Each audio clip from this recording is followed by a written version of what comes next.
Wakati wowote unapoona umeshindwa, unamuita yeye, unampa kazi zako, unampa mzigo. Na ndio maana akasema, leteni, bebeni mizigo iliyowalemea ukaniletee, nami nitawapumzisha. Mizigo na hizo, umeona biashara haiendi, unaona kazi haiendi, wewe acha kupambana nayo, fanya kazi yako vizuri, beba mletee.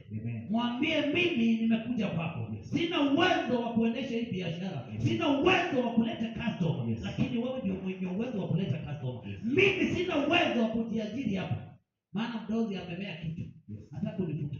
Unamwambia Bwana, wewe ndio unajua nani nafaa kufanya kazi.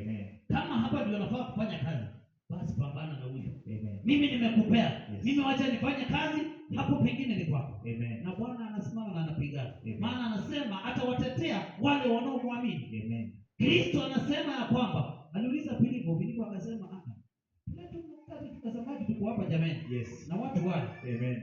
Bwana asifiwe. Hii iko na maana, kuna kitu kidogo ambao unaona kwako haiwezi, lakini kwa Bwana atakiwezesha, kitaweza kuwa kikubwa kwako. Wewe kile kidogo uliona hakiwezi, Bwana atakiwezesha, kitakuwa kikubwa. Siku ya leo nataka uombe